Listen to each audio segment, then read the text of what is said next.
它是世界4大情报机构之一，它一度影响着前苏联的历史，它曾遍布于世界的每一个角落，它就是科克勃。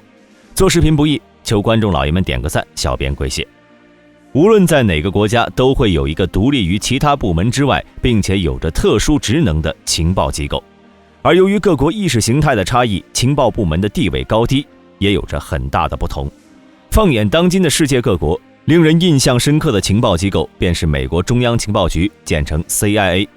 英国军情六处，简称 SIS， 以色列摩萨德，简称 Mossad。除此之外，还有一个同样闻名世界的庞大部门，那就是前苏联的科克勃。作为当时前苏联的一个独立部门，它享有着不受政党控制、不受议会监督的特殊地位。在某种程度上来说，科克勃本身已经成了一种独立的意识形态。俄罗斯的情报部门可以说也有着较为悠久的历史，但是和中国的锦衣卫和东厂相比，肯定还是差得很远。在公元16世纪出现的沙皇禁卫军可以说是这片土地上最早的情报人员，他们的任务就是侦查并清除叛徒。中国的锦衣卫穿的是飞鱼服和绣春刀，而沙皇禁卫军的特征则是一袭黑衣，胯下黑马的马鞍上还要系上狗头和狼尾扫帚。1917年2月，俄国2月革命爆发，沙皇禁卫军也随之消失。而后的10月革命爆发后，新生的苏维埃政权成立了全俄肃反委员会，简称契卡，这也就是超级情报机构科克勃的前身。其首位领导就是俄国著名的革命家，同样也是契卡创始人的杰尔任斯基。该单位在创立伊始就担负起防止国内各种反对势力和敌方特务进行破坏活动的任务，尤其是防止对高层的暗杀行动。契卡在刚成立之时就受到民众的大力支持，也正是由于民众们的拥戴，国内的安全局面也得到极大改善。1918年，该部门改名为全俄肃清反革命和打击投机及权力滥用特别委员会。1922年，契卡被划入内务人民委员部，改编为国家政治保卫局。1923年7月升级为国家政治保卫总局，由苏联政府直接领导。后来来到20世纪30年代后，由于契卡在肃反期间制造的一系列负面事件，让民众唯恐避之不及，所以苏联情报部门的声誉也一落千丈，变成了当时苏联人民心中的梦魇。而自此之后，苏联的情报机构可以说是命途多舛。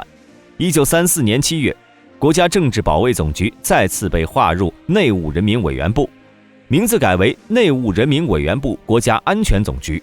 1941年2月又升级为苏联国家安全人民委员部，成为苏联政府部委级机关。在7月苏德战争爆发后，国家政治保卫总局又被降为了国家安全总局，仍然接受内务人民委员部的指挥，直到1943年4月才被恢复为苏联国家安全人民委员部。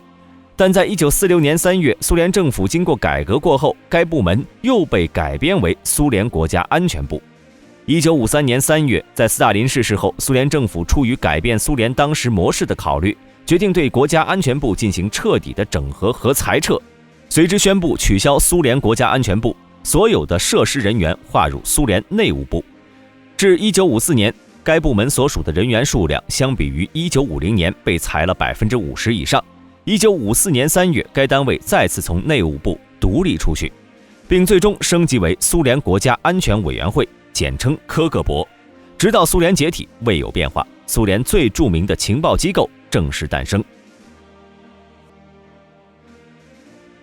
此后的科克勃便成为超越苏联相关单位的超级机构，只对苏联内部负责，担负起苏联对外情报工作、反间谍工作、国内安全工作和边境保卫等职责。而科克勃在苏联之所以能有着无与伦比的权力，其根源就在于它可以独立且凌驾于任何苏联部门之上，也就是基于这种非凡的地位，才让科克勃拥有了高于一切的权力。二战结束后，由于世界两大势力的形成，科克勃和中情局的对决在世界范围内上演，这也就相应的诞生了许多传说。科克勃也因此被称为世界上空前最大的搜集秘密情报的间谍机构。据说当时科克勃的情报收集工作无孔不入，美国驻莫斯科大使馆设立后，即使是有着24小时不间断的安保人员巡逻，美国人到最后也还是弄不清为什么被放置了数不清的窃听器。科克伯的巅峰时期是在20世纪的60到80年代，据说在那段时期，整个机构所属且被授予军衔的人员就已经高达50万人，其中总部机关1万人，间谍、反间谍和技术保障等部门20万人，边防军更是多达30万人。在当时，苏联国内的各个部门以及军队中，到处都有科克伯特工的身影。除此之外，姑且不算20万工作在各个国家收集情报的人员，仅苏联国内就有着将近200万的各类线人。而科克伯最厉害的还不止在人数上，科克伯力量的强大之处在于他几乎能渗透进任何地方。据说连美国的相关部门和英国情报部门内部都有着科克伯特工的存在，这也就反映出了科克伯非常优秀的队伍。保卫国家和人民政权这一信念是科克伯里面几乎所有特工所秉持的，他们在行动中不会问原因，只认为那是保卫国家的必然。就算是在采取很多非常手段的时候，他们也不会知道自己已然成为某些人的帮凶，纵然是为此背上骂名。1991年底，随着苏联国内形势急剧恶化，闻名世界的科克伯在表面上也被迫解散，结束了其历史使命。但继承了苏联大部分遗产的俄罗斯联邦当然不会让如此强大的情报机构消失在历史长河之中。很快，科克伯便改头换面，以一种全新的姿态重登世界舞台。1992年1月24号，俄罗斯联邦安全局宣告成立。正如他的名字那样，科克伯的主要职责已经转变为俄罗斯国内的安全事务。具体一点就是，该部门的任务是反间谍、保卫国境安全、打击大规模犯罪活动、非法走私活动等。而且值得一提的是，从俄罗斯总统直接对联邦安全局的局长和副局长进行任命的这一做法，也可以看出该部门直属于总统的特殊性质。发展至今，俄罗斯联邦安全局的人员规模已经发展到了3万之多，而且该单位还装备了水面作战舰艇、装甲车、武装直升机等各种适合任务的重型武器。在日常生活当中，只要是在各种保卫国家安全和需要消除潜在威胁的场合，就会有联邦安全局的身影。不过不同于前科克伯的是，他的方向如今更偏向于国内的事务，其活动范围也基本都在俄罗斯境内。总的来说，曾经扬名于世界且踪影难寻的科克伯，在现在基本上是被一分为二，其主管对外情报工作的第一总局独立为联邦对外情报局，而余下的部门则一同组成了联邦安全局。如今随着国际环境和形势的不断变化，俄罗斯的情报局和安全局虽然不太可能再重铸科克伯当年的荣光，但或许在俄罗斯人民的心中，这样的科克伯才更让人安心吧。